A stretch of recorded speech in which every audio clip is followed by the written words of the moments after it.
you want to be healthier, yet you just don't know what to do? All these shows telling you this and that, but nothing seems to work. Well, listen close. Golden State Media Concepts has got something great for you. The Health and Wellness Podcast, dedicated to workout trends, healthy eating habits, diet, and everything about healthy living. Join us in our banters as we help you not just live life to the fullest, but live it to the healthiest.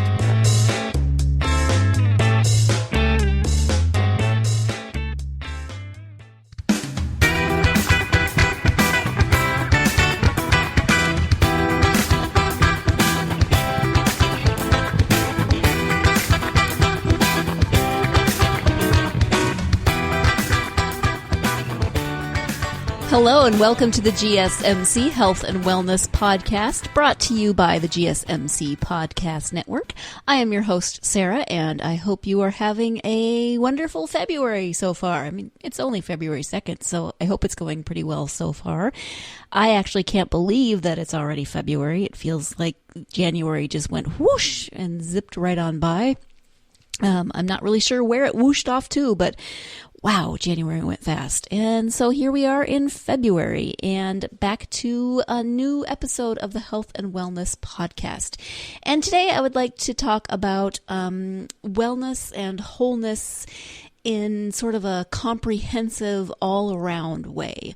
Often when we think about health, the first thing we think about is physical health, right? Whether that's dieting, exercising, whatever that might be. Often when we think about health, we think first of our physical health.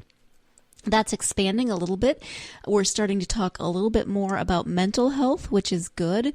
But in order to be truly healthy, you really have to focus on your health as a whole. And it's more than just your physical health, which of course is very important, but it's more than just your mental health, which is also very important. There's so many aspects of our overall health that work together. If your physical health is off, your mental health isn't going to be as great, and vice versa. Now, I am going to talk about something called the Wholeness Wheel on today's episode, and the Wholeness Wheel comes from my Lutheran tradition. I grew up Lutheran and have been a Lutheran my whole life. I still go to church in the Lutheran church. And I encountered the Wholeness Wheel during some time working with it's called a synod. I'm not going to give you too much church language here on this podcast in Montana, but it's a national thing. So there's an evangelical Lutheran church in America that is the Lutheran denomination to which I belong. And they have put out many years ago something called the Wholeness Wheel that helps to look at wholeness and health, look at health from this whole perspective, from more than just looking at it from only physical or only mental health or only spiritual health. All of those are important. Now, this does come from a Lutheran perspective, as I said, but the way I'm going to be talking about it today, I think it can be modified to include all of us. You don't have to be Lutheran. You don't have to be Christian for this to work. Now, in the Lutheran tradition, baptism is a very important part of our life of faith. And so at the center of this wheel is baptism. That's fine.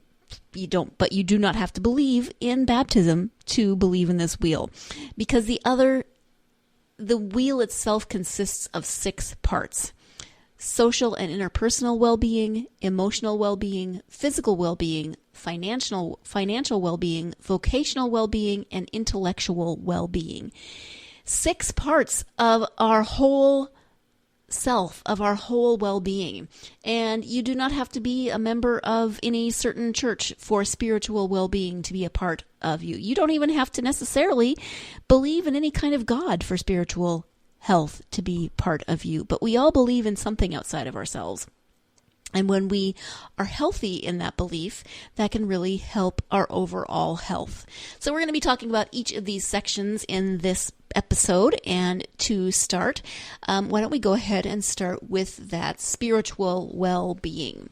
So as I said, because this is from the Lutheran Church, their definition is going to be more God-centric than your definition might be. But let me just read you their definition, and then we can talk a little bit more about how this might affect your overall health, no matter where you are in your spiritual journey. So, living a centered life focused on God affects each aspect of our well-being. Turn to God for strength as you seek to live well in Christ. Nurture your relationship with God through prayer, devotions, worship, nature, art, and music. Explore who you are and know whose you are. Okay, again, very, very Christocentric, right? But living a centered life in terms of spirituality, I think all of us can relate to that on some level. You can be agnostic. You can be an atheist and still have a spiritual life, whether that is in meditation, whether that is in art or beauty. There's still a spiritual aspect to your nature in some way, right? Many people say they feel closest to whatever they perceive God to be in nature. So your spiritual health is just an aspect. It's almost another part of your mental health, but it's in believing in something outside of yourself. Whether you feel better physically, emotionally, mentally, whatever in nature, that's part of your spirituality. Whether you feel best when you have a relationship with God, whether you are Southern Baptist, Muslim, Jewish, Lutheran, whatever it might be, Buddhist, Hindu, whatever your tradition might be, there's an element of spirituality to your life. And that is what this is saying. Focus on that. Look to that source outside of yourself, whatever it might be, that gives you strength. If you're a Christian and that's Christ, that's great. If you are Jewish and that is God and all of those names for God that we do not speak, that is wonderful too. If you are, if you worship nature, that's that spirit outside of yourself. There's so many spiritual aspects to our being, and they can bring us a source of overall health. Just think of meditation. Let's use meditation or yoga. You do not have to be a member of any church or religious affiliation or anything else to practice meditation or yoga. But yoga and meditation can be spiritual practices. They help you to center yourself. They help you to focus on your own breathing, on your own experience of the moment that you are in. And they can help your overall health as well. Of course, yoga can help with your physical health. They can both help with your emotional and mental health. And it doesn't necessarily mean that you are suddenly affiliating yourself with any kind of religious organization or religious belief. So spiritual well-being, just that belief in something outside of yourself, something bigger than yourself. And whatever that is, you need to nurture it, because spiritual well-being is one of these 6 factors. And the better balanced these 6 parts of your wholeness wheel are, the healthier overall you are going to be as a person. So, again, the description that they give is very Christocentric, of course, because it does come from the Lutheran Church. But take some time to think about your spiritual health. How would you define your spiritual health, first of all? Where do you sense spirituality in your life? There's a common phrase that you hear all the time in society anymore, and it's that, well, I'm spiritual but not religious. Okay, cool. What does that mean for you? What do you mean when you say you are spiritual? Because that's going to help your overall health when you are able to define that. Does that mean that you go for hikes and you find yourself at one with the nature surrounding you? Does that mean that you go to church or synagogue or anywhere else, or a temple or a house full of friends that just sit around to talk about philosophy? That can be a spiritual center for you. whatever you define it as, nurture it. Nurture it in your own life in some way. It doesn't have to be complicated. If you can do 5 minutes of yoga here and there, that's a great place to start. If you can meditate, that's another great place to start. If prayer is important to you, do that. Do whatever it is that's going to nurture you spiritually. So that is the first of our 6, spiritual well-being. And we're going to move on now to social and interpersonal well-being. And the definition I'm going to give you first comes from the ELCA definition. Again, that is the Evangelical Lutheran Church in America. I just want to give them their due because I'm not trying to steal this. I'm just giving you a place to start. So, spiritual or social interpersonal well-being. Again, there's going to be God language in here. We're going to work with that, okay? We are created by God to be social beings, living in community and instructed to help and love each other. We maintain social well-being through interaction, play, and forgiveness. Take time to nurture your relationships with family, friends, congregation, and co-workers. And so, again, of course, it starts out that we are created by God to be social. But whether you believe that or not, we are social beings. No matter how antisocial you are, how introverted you are still, in some sense, a social being because you live in the world. 99.9% of you live in the world. And if you don't live in the world, you are living in a cave and you haven't talked to somebody in the last 15 years, you're not listening to this podcast. Let's just be clear about that, right? I am what's considered an introvert on the Myers-Briggs assessment, and we talked about that on a podcast forever ago. But introvert, it doesn't necessarily even mean that you're shy. It just means that you gain energy from time alone. So I can be just as social as the next person. I can go to a party. I can enjoy myself. I can chat with people. I can do all of that stuff. I can be social and social and social until I can't. And then I need some time by myself, not to talk to anybody, maybe to take a nap, read a book.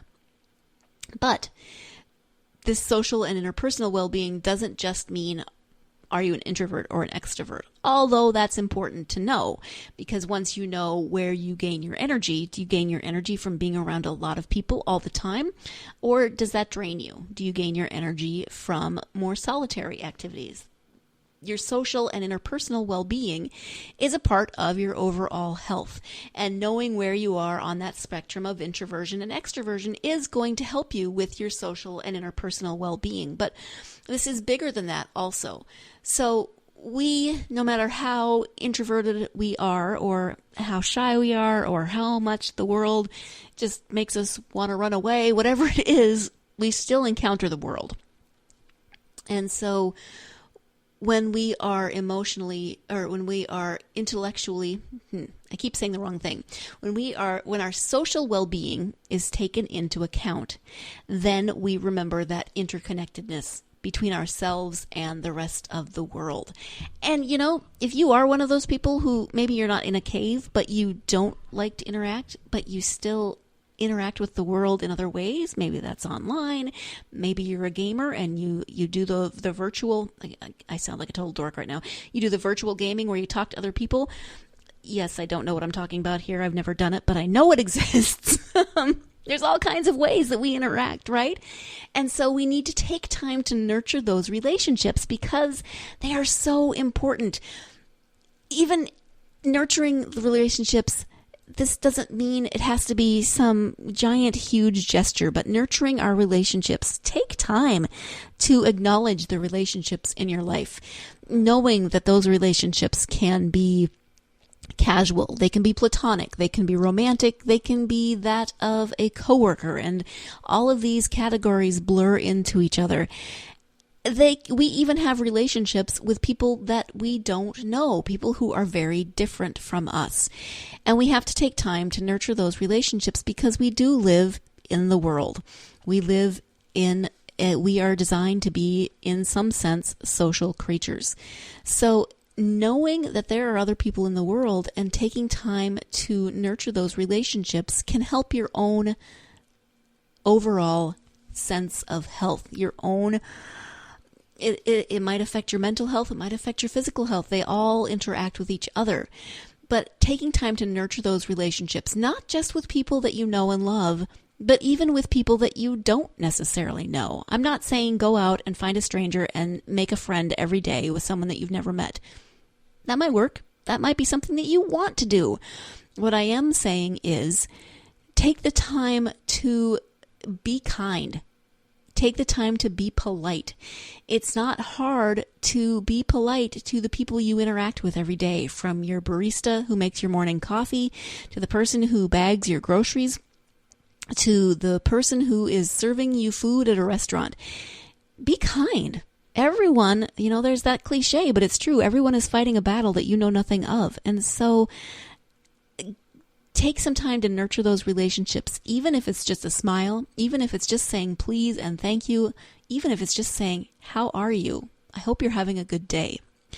We do have to take our first break of the podcast. When we come back, I'll be talking a little bit more about this nurturing of relationships as an aspect of our overall health, and then we'll be moving on to the next section of the Wholeness Wheel. So stay tuned. You are listening to the GSMC Health and Wellness Podcast, and I will be right back. Still on the search of that one true love? On the limbo in this crazy world of dating, marriage, relationships? Well, listen to the Golden State Media Concepts Relationship Podcast, your one-stop podcast for everything about relationships.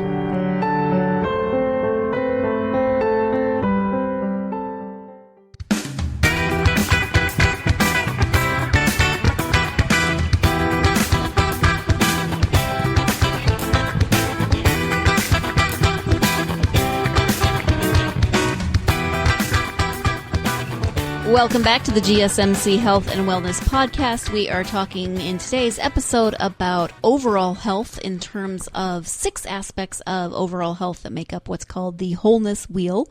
And we talked already about spiritual health, and we're now talking about social and interpersonal well-being, and that we are social creatures. No matter how antisocial we might seem, we still are social creatures, and we encounter relationships in various ways every day. So take some time to think outside of yourself. Your health, of course, is super, super important. And paying attention to yourself and your health and taking time for yourself is incredibly important. Now, we are often so insanely crazy busy that we tend to forget to take time for ourselves.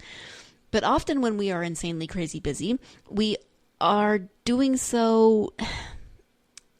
We run around and we do so many things that we don't pay attention to ourselves, and we often don't pay attention to others around us. Now, this isn't necessarily true if you are a caregiver of any kind, whether that's a parent or a caregiver of a relative who is ill or any number of things. Then you are paying attention to someone else, and you definitely need to pay attention to your own health and take the time to make sure that you are, not neglecting your own health in terms of taking care of everyone else. But often when we are so busy, we can lose track of the rest of our relationships. So if you're a caregiver and you're focusing solely on your children, you might not always have time for your relationship with your partner or your relationship with your extended family or your friends.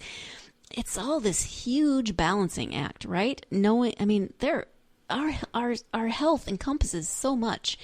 And when we take time to nurture our relationships, and that includes our relationship with ourselves, then we are going to, our health will improve. If we take the time to nurture relationships with our family members, then our family life is going to be better, and then that support system is stronger. When we take time to nurture relationships with coworkers or members of any organization that we belong to, then and think of nurturing as, good communication, taking care to speak kindly to people even when you disagree, Because when we nurture those relationships, when we pay attention to how we interact with others, then those relationships get stronger, our support system gets stronger, our overall health gets stronger. Everything is interconnected. Everything affects something else. It's this whole, you can call it the circle of life, you can call it interconnectedness, you can call it whatever makes the most sense to you, but everything we do affects everything else. Which can sound overwhelming, actually, when you think about it. Oh my gosh, everything I do affects everything else. Why? But it's back to what I was talking about with spiritual health. Meditation. Meditation is just paying attention to the moment that you're in. So in terms of relationships, pay attention to the moment that you're in. If you are having a conversation with a 2-year-old, it's really easy to be thinking about that ginormous to-do list that you have to do, because that 2-year-old is probably babbling about something that you've stopped listening to, whatever.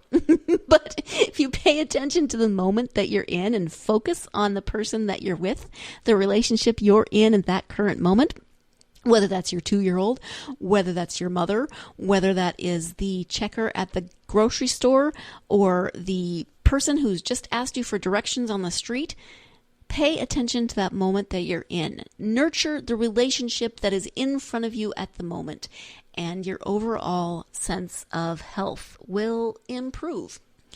So those were the first two. So we've had spiritual well-being, social and interpersonal well-being, and then we move on to emotional well-being. Being emotionally well means feeling the full range of human emotions and expressing them appropriately. Self-awareness is the first step. Recognizing and honoring your own feelings and those of others, see, interconnected relationships, stress, contentment, anger, love, sadness, joy, resentment will help you live life abundantly. So self-awareness is a huge part of this, and this is the emotional well-being. Now, I'd say that there is maybe a distinction between emotional well-being and mental health. They're very, very, very interconnected, but it's important to know that mental health sometimes is chemical. Sometimes, no matter how much you work on your emotional health, there can be that chemical imbalance that needs to be addressed, you need to speak to a medical professional about. Sometimes that is the only way to deal with your mental health. You need to, again, it's about self-awareness, it's about seeking help, it's about those relationships again, right? Seeking the advice and the counsel of your medical professionals. Once that mental health is being addressed, then you can focus more on the emotional well-being, because it's much harder to deal appropriately with our emotions when we are suffering from severe depression, when we are suffering from anxiety, when we are suffering from all kinds of things that can affect our mental health and need to be addressed in specific ways. So mental health, extraordinarily important, but we need to recognize sometimes that mental health needs to be addressed by medical professionals. Emotional health is just as important, because that's this self-awareness step, and it affects, again, all aspects of our life. So we have to recognize and honor our own feelings, but we have to recognize and honor the feelings of others. Again, we are in relationship with everyone with whom we come in contact. So when we aren't recognizing the feelings in our lives, stress, contentment, anger, love, sadness, joy, when we don't take the time to recognize those, they can become overwhelming. So think of stress or anger. Anger that isn't expressed can turn into depression. Now, of course, there is chemical depression, but depression can also come from a variety of sources. And when we don't express the anger that we are feeling, when we just keep shoving it down and letting it fester, that can turn into depression because you are not recognizing and honoring your own feelings. And sometimes we're raised in ways that don't allow us to really honor the strongest feelings. You may have been raised in a family that encouraged the exploration and expression of every type of feeling. If you're angry, go ahead and get it out. If you are happy, laugh hysterically as loud as you want. Or you may have been raised in an environment where those huge swings were discouraged. You know, we don't get angry and scream. No, that's not good. No, we don't cry. That's not appropriate. No, you're a little too rambunctious. Try to tone it down a little bit, okay? You know, there's definitely an aspect of families sometimes where they just want things to be status quo, even keel. And so all of the range of emotions aren't encouraged. They are kind of, in a lot of different ways, they are discouraged. And so we have to be aware, first of all, what am I feeling? What emotion am I feeling right now? Am I angry? Why am I angry? Is there something that I can do about this anger? Is my anger directed at someone else? Again, why? What can I do about it? Am I sad? What happened? Why am I feeling this sadness? If it's something that you can recognize and pinpoint in your life, you can start to address it. You can recognize it and say, oh, there's that sadness. I am sad because this, and this happened. If there's sadness that you cannot figure out the source of, that's a time when you need to seek medical help. You need to go find someone who can help you figure out, is that source of sadness something that you simply can't recognize, or is it something that is chemical and needs to be treated in a different way? Being self-aware is so important because you are the only one who can know what's going on in your own head, in your own heart, with your own emotions. But then self-awareness is only the first step because we have to recognize that everyone else is going through these same emotions and they may or may not be self-aware about them. So you have to be self-aware of your own feelings in order to not take on the emotions of someone else. If you are feeling stressed and you can't figure out why, maybe you're taking on somebody else's stress because they are not expressing it appropriately and you are taking it on. You need to be self-aware about not only your own feelings, but then also the feelings of others. And also because someone else they may be really, really happy and you're not recognizing the source of their happiness. They may be sad and you are not recognizing the source of their sadness. So self-awareness is the first step because you have to recognize it within yourself, but then recognizing it within others is going to help you live a more healthy and full life. It is about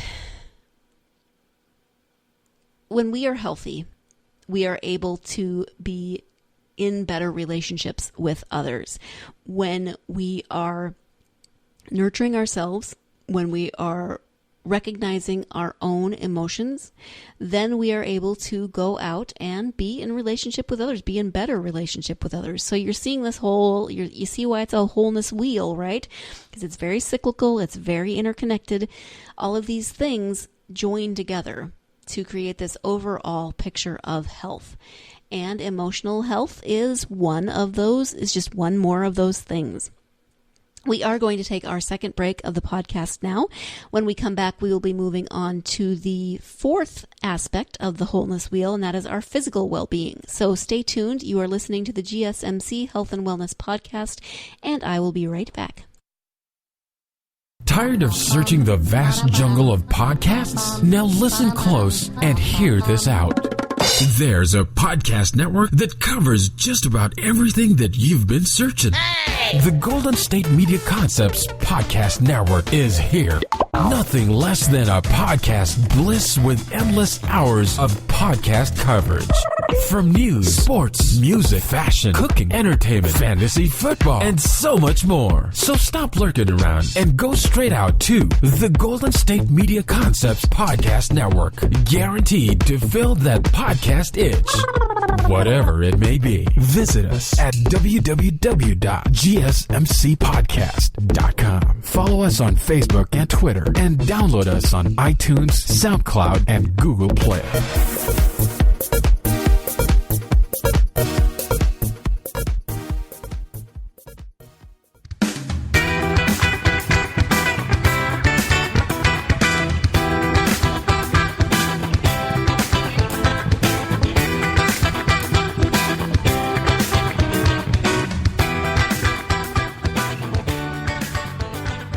Welcome back to the GSMC Health and Wellness Podcast. We are talking today about the Wholeness Wheel, a way of looking at our health and wellness from a bigger perspective, or you might consider it several smaller perspectives, if you will.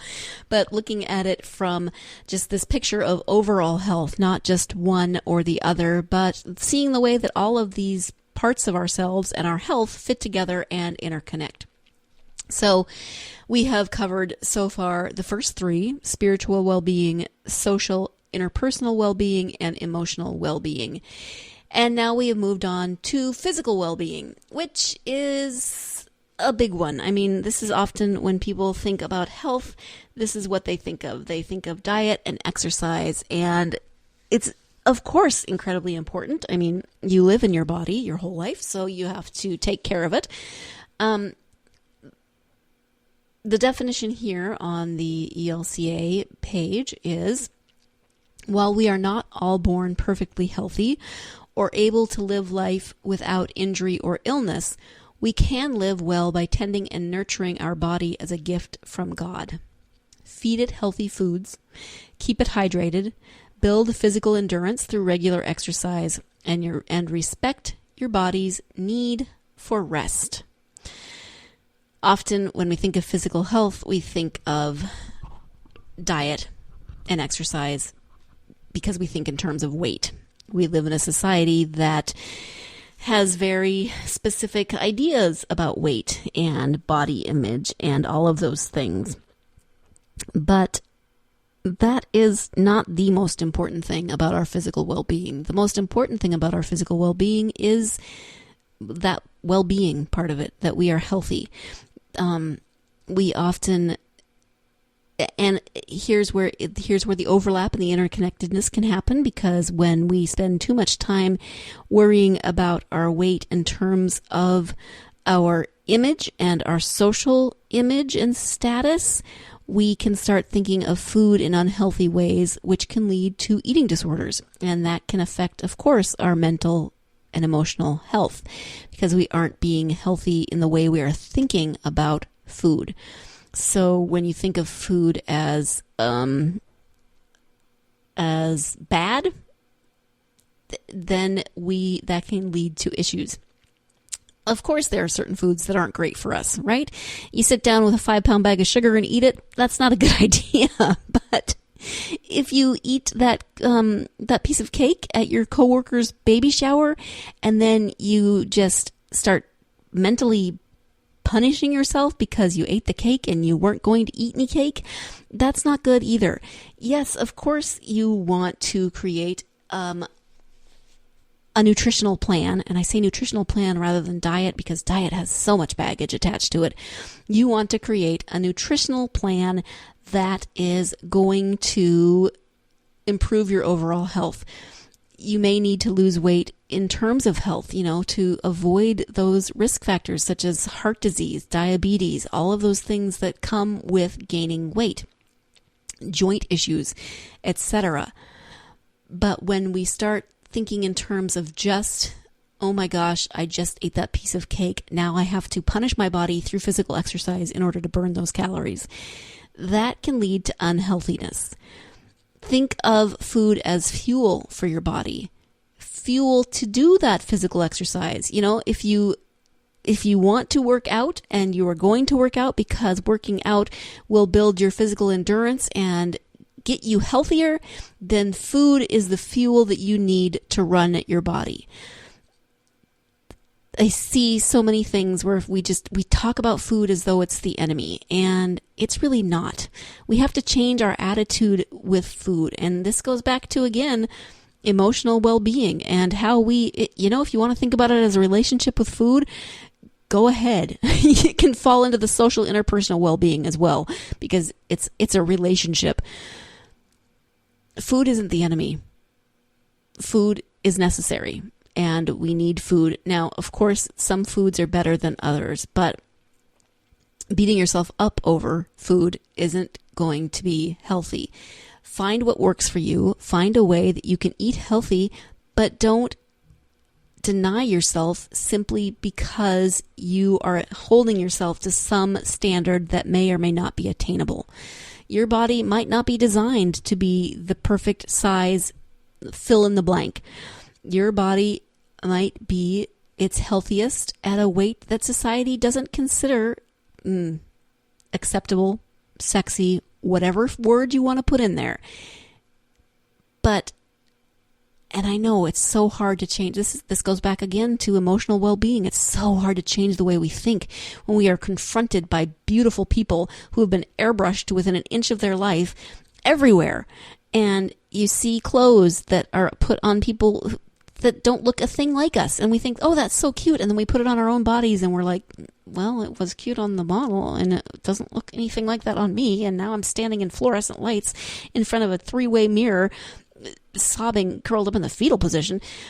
Maybe that's just me. But there's so many things. Again, you have to recognize your emotional reactions to these things. Physical well-being.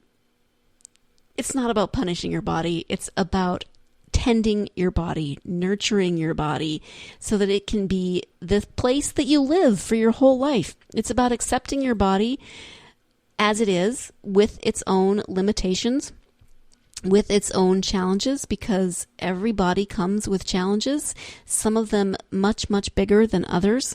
And if you are a person who is living with a disability of any kind, or a different body type of any kind, then you know that that's going to be a challenge in ways that people who don't live in the same type of body can understand necessarily. They don't know what you go through with your body every day, but you have to come to terms with your body. And people who have body limitations might come to terms with their bodies more easily than some of the rest of us who still think that the perfect body is attainable. And I hope that makes sense. I'm not trying to offend anyone, and I'm not trying to sound like I am making light of any situation, because I am not. But if your body presents you with challenges like this every day, and you have to learn to accommodate your body in different ways, then you already know that your body is not going to reach that level of perfection that society would have us believe is necessary. You understand that your body faces challenges, and as the person living within that body, you have to nurture it in the best way that you can so that it can do as much as it can, and you can accommodate whatever changes in your physical environment need to be made for you to accommodate that body that you have. And that was really, really badly said, and I apologize. I meant to say it so much more eloquently than that, but the words just sometimes get stuck in my head. Physical well-being, it's a big one. But they're all big. They're all important. Unfortunately, physical well-being is the one that gets the most attention in the world, because we are a visual society and we want to look like the people that we see on the magazines and are told are some kind of perfection that we need to achieve, instead of celebrating the body that we've been given and the body that we are, because it's our body. And the more you can come to terms with it, doesn't mean that you shouldn't nurture it. It doesn't mean that you shouldn't try to improve it in ways that are healthy. It just means that you're going to have to live in that body for a very long time. So you're going to have to figure out the best way to do so. And usually the best way to do so is by nurturing it and giving it lots of rest and giving it lots of water and giving it appropriate amounts of physical exercise and fueling it with good food. And I'm going to say it, occasionally chocolate, unless you're allergic to chocolate, and then don't. Let's move on from physical well-being to aspect number 5.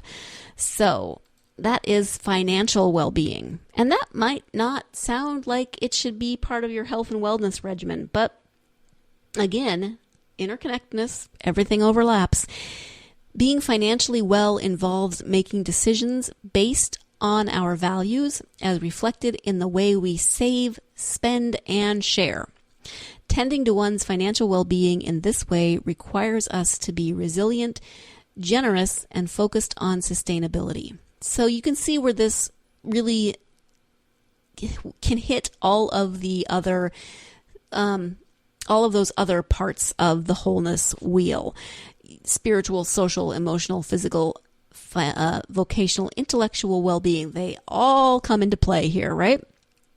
Because our finances, unfortunately, we need finances to survive in the world that we live in.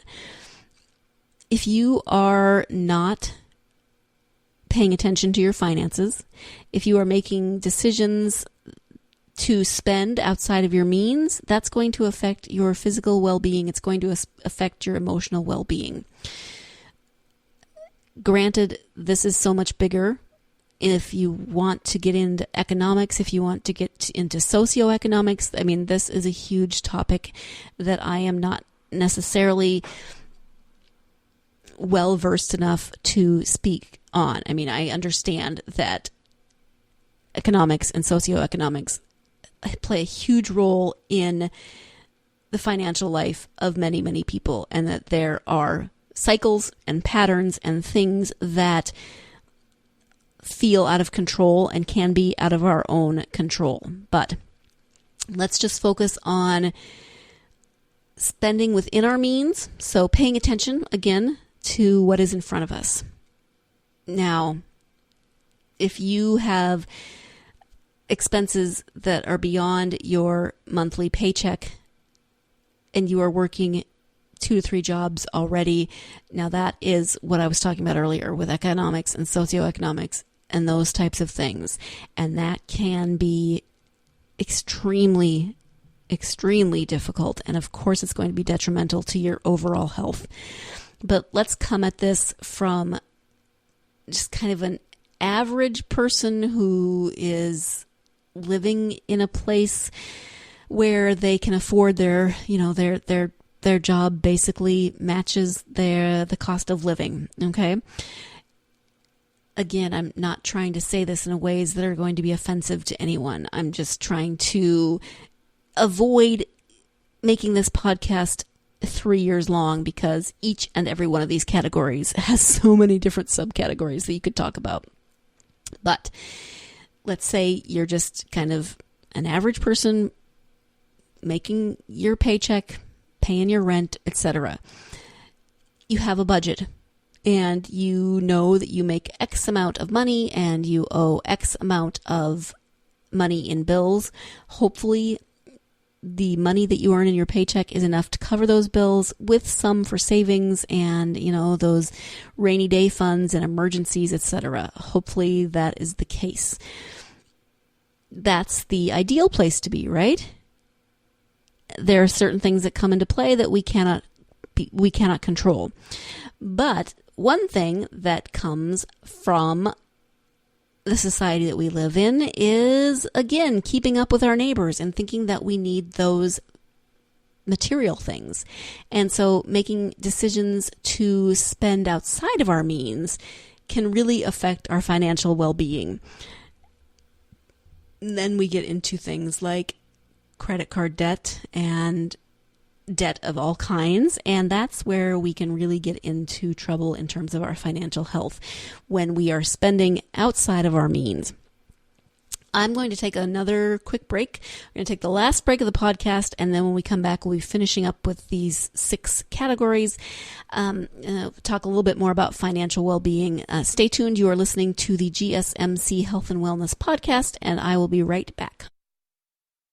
Golden State Media Concepts bring you the Bible Study Podcast. Reflect and journey the Bible as together we study God's Word and be inspired. Bible study made fun and informative for all ages. It's the Golden State Media Concepts Bible Study Podcast.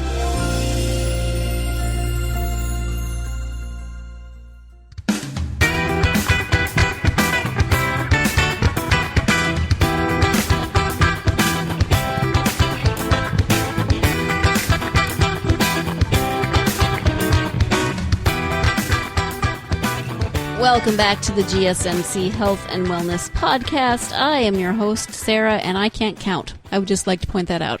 So during the break, I was looking at the Wholeness Wheel and realized that there are actually 2 segments left. And if you have been keeping track, that would mean that there are 7 aspects to the Wholeness Wheel and not 6, which is what I was saying.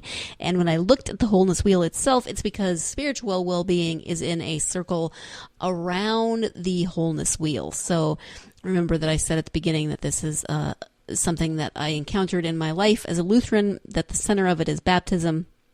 It doesn't have to be baptism for everyone, but then it is surrounded by 6 aspects of well-being, and those are social and interpersonal, emotional, physical, financial, vocational, intellectual, and then spiritual forms the circle around it. So that's why it's a wholeness wheel, because you've got the center. In this case, it's baptism. Doesn't have to be baptism for you if you don't believe in that.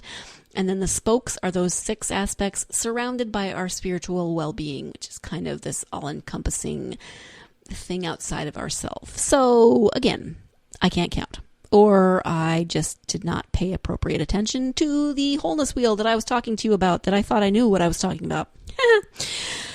All right, let's move on. So we were talking about financial well-being, and really financial well-being is a huge, huge topic and can involve so many different aspects. But in terms of our own health, I think we have to pay attention to how we spend, how we save, and what's left over, if anything, to share. And when we talk about sharing, that doesn't always even mean our financial well-being, right? That can be, sharing our gifts and our abilities with other people.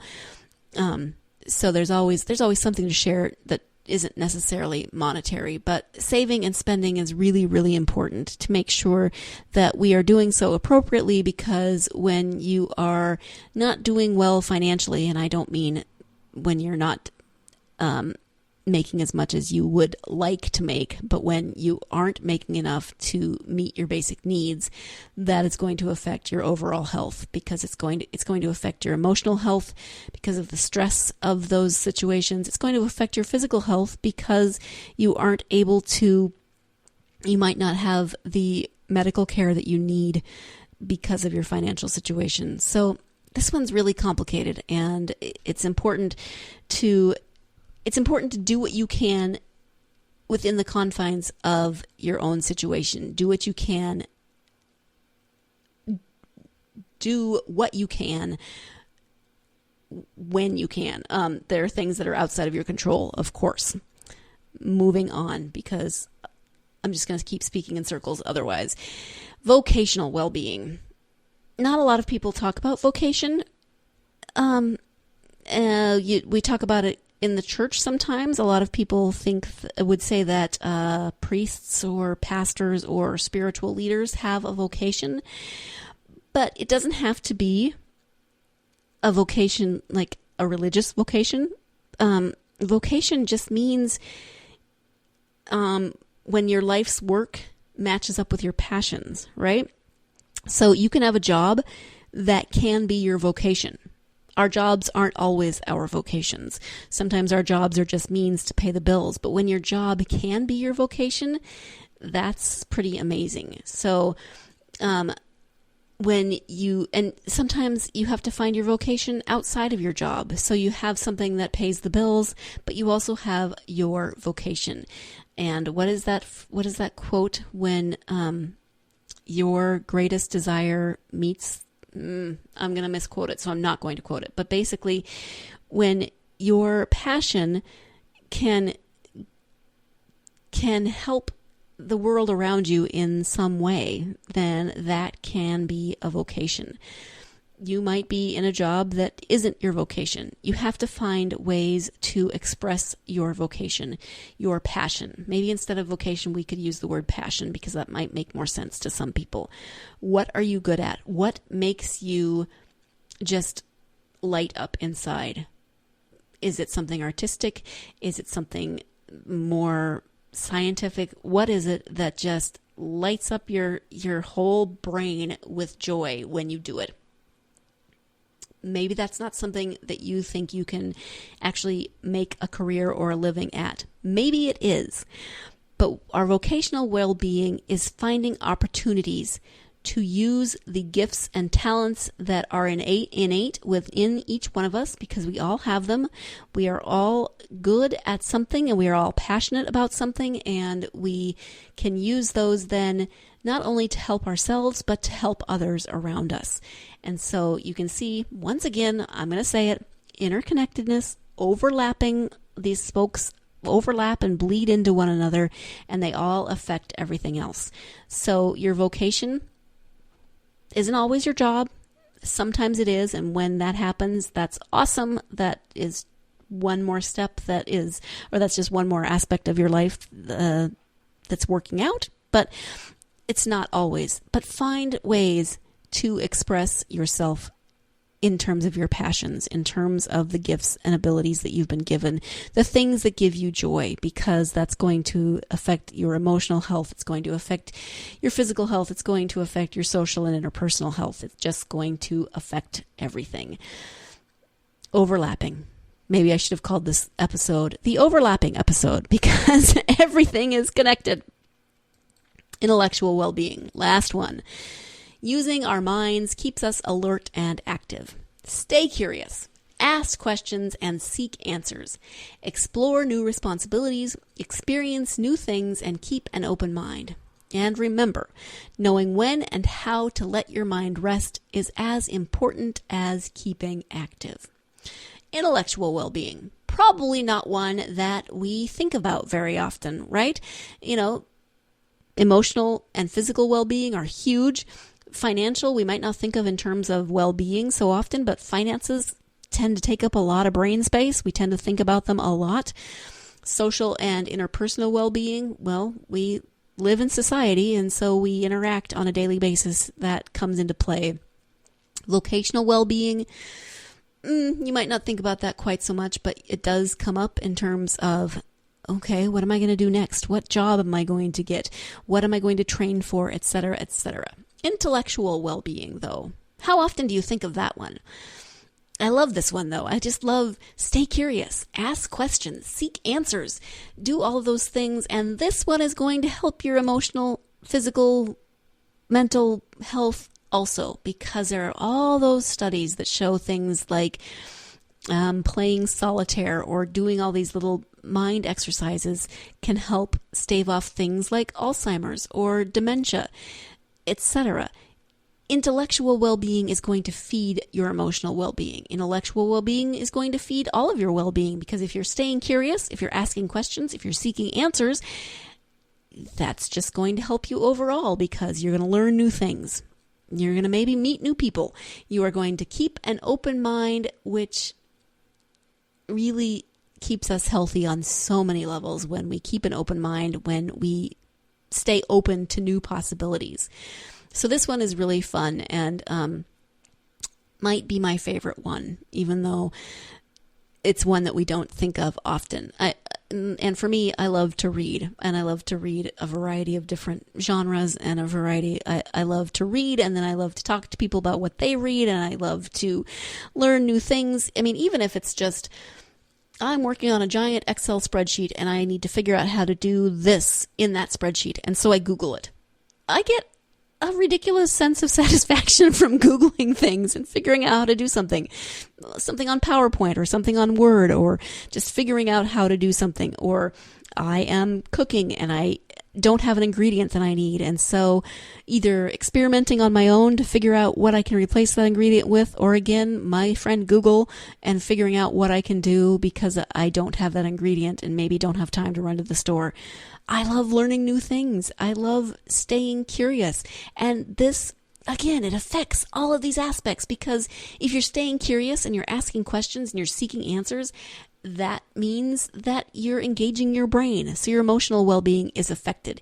You're asking questions maybe about your financial responsibilities. That's going to help your overall health.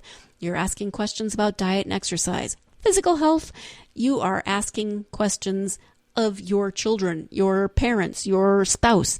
How was your day? What made you smile today? What can we do better in our relationship? Etc., etc., etc. Intellectual well-being might just be my favorite.